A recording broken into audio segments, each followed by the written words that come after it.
Okay, home stretch. After this, home stretch. After this, I'm probably going to make some ice cream or something. Anyway, the electrons in the 0.230 square centimeter wire connecting a car battery to the starter motor take almost 15 minutes to move the 0.85 meters from the battery to the motor. The number of charge carriers in the wire has a density of blah de blah, so we need to determine the current carried by the wire as the car is started. Okay, so this is where we've got to sort of put a lot of things together.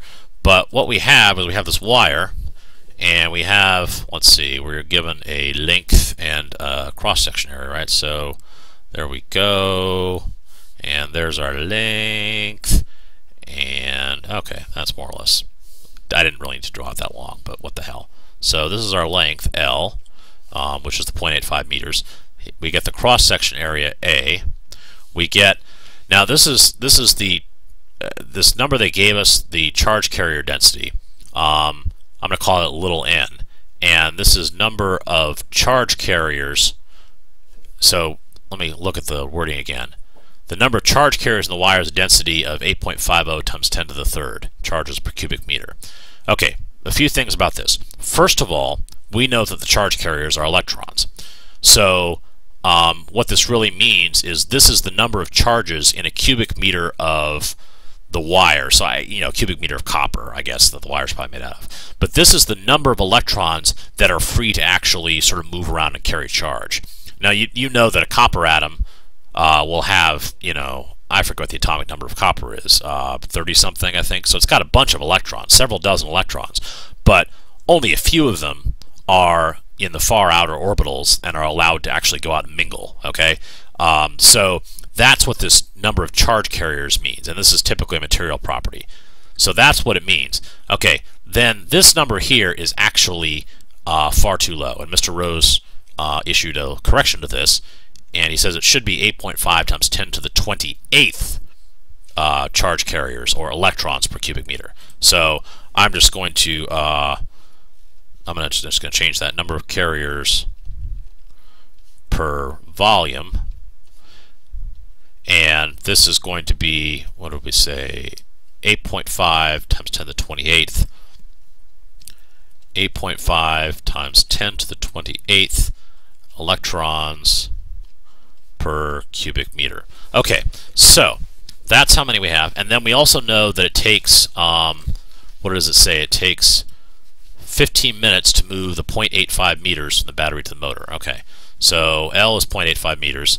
And we know the time, so the electrons take time delta t to travel the length. Okay, so now we need to figure out, what do we need to figure out? The current carried by the wire. So what you need to think about is, first of all, these electrons are moving. We can say, I guess, we can say they're moving to the right. Okay, so the electrons are going to the right. I'm going to write minus e for each of these. It's just to represent that it's an electron going to the right. Okay, and knowing the time it takes and the length they go can give us the speed. And then we take the number of them in this wire, or in a cross-section of this wire, and that gives us that times the charge on these electrons and their speed we can use to find the current. So we're trying to find sort of the flow rate of electrons. Okay, so stick with me here for a minute. Let's find the speed of these electrons. This is what's called the drift speed. If you've read the book section on this, or if you remember the lecture I gave, these electrons, all the electrons, the free electrons, are all moving around at random at huge speeds.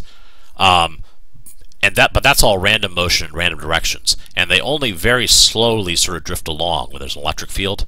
That's what we call the drift speed. And in this case, that's going to be this length divided by the time it takes them to travel, right? Because one electron takes 15 minutes, they said, to go 0.85 meters. So that's going to be L over delta t. Okay, and in this case, what is that, like 5 centimeters per minute or something like that, so it's going to be very slow. Okay, so we've got that. Now the next thing is to figure out how many electrons are traveling. Let's see, how can we do this? I suppose we want to look at Let's see. Boy, this is kind of tough. But I think what we want to do is look at the number. I think what we want to do is say that in time, here's what we're going to do. In time delta t, these electrons all move a distance L, right? So in delta t time, every electron that was in here, or every charge-carrying electron that was in here, will have moved all the way through. So, and it'll be replaced by a new set. So if we find the total volume, or the total, well, we find the total volume of this, okay, multiply by the number of electrons per cubic meter to get the total number of carrying electrons. And I'm sorry, this is the number of charge-carrying electrons, not total electrons, okay? But if we get the total number of charge carriers in here, and we know that each one of them will take 15 minutes to travel this length, when we find the total number in here, we know that that's the number that passed in 15 minutes. Because in 15 minutes, all of these, even the ones that started this end, are going to have gone all the way through and be replaced by a completely new set. Okay? I hope that makes some kind of sense. Okay? So what we're going to do here, so we really don't need the drift speed. What we need is the number of carriers in the wire, which I'm going to call capital N. Okay, and I'm sort of making this up as I go. I'm actually not entirely sure, but I'm pretty sure this is the way in the wire. And so that's going to equal little n, which is the number of carriers per volume, times the volume of the wire. Okay, now Mr. Rose was kind enough to give us the area of the wire, or the cross-section area of the wire, and not give us the radius, so that makes it a little easier. So what this really is this expression here, the total number of carriers in the wire. Actually, you know what, I'm going to start a whole other equation. So I'm going to say, capital N, which is the total number of carriers in the wire, is equal to little n times that volume, which is A times L. Oh, come on. I like this new tablet, but God, that is finicky. Okay, so that, and these numbers are all given. So this gives the total number of charge carriers. And then what we can say is the, oh boy, I guess what we want to call this is number of carriers, or how do we do this? It's sort of what I call the flow rate of carriers. So carriers, carrier flow rate, and what we're talking about is the number of charge carriers that, say, pass through any given point on the wire at a given time. And what we know is that if we pick, like, say we pick the starting point on the wire, okay, it's going to take 15, no, actually, no, let's pick the ending point because that's a little easier, okay? So it's going to take 15 minutes for every electron in here to go through. So what we can say is that the flow rate of charge carrying electrons is equal to n divided by delta t. Okay, so this is going to be NaL over delta t. Let me substitute this in here. Okay. Okay, and finally, the charge flow rate is going to be equal to the charge per carrier, and I'm just going to write it out in sort of words. Charge per carrier times the carrier flow rate. Okay, so what I mean is this is the amount of charge that one carrier has, and that's just the charge on an electron. But this is the carrier flow rate, which is what we calculated here. So once we know the number of, or the rate, sorry, not the number, but the rate at which electrons are flowing, we just multiply by the charge on an electron, and then we get the rate at which charge is flowing, which is current. And I hope current's what they asked for. Yes, thank God. All right. So that ought to just about get us there. So I just need a little more space. So this here, the charge flow rate is current. Okay. So let me switch colors now just to sort of try to highlight what I'm doing. I'll go to slate blue again. Ooh, steely slate blue. Okay, so current, come on, current, which is, come on. All right, current is that. Rate of, the number of, I'm sorry, charge per carrier. Man, I have got to finish this and get some rest. Okay, it's only 10 o'clock. It's not like I'm whatever. Anyway, okay, so charge per carrier is E, negative E, but this is one of those, another case where the negative sign is not really going to matter. Okay, times the carrier flow rate, which is this, which we found was N. Actually, I'm going to leave out that just so you don't think it's an X. Okay, NAL over delta T. Okay, so now hopefully this will actually give us the current in the car when we do this. So let's see. Let me see if I can get both of these things up here. Sort of. That's most of them. That's actually, that is everything. Okay, let me move this over, and then I'll put this up here. Okay, and then finally, where's my damn calculator? I must have closed it. All right. Okay. Hang on. Okay, never mind. All right. So, oh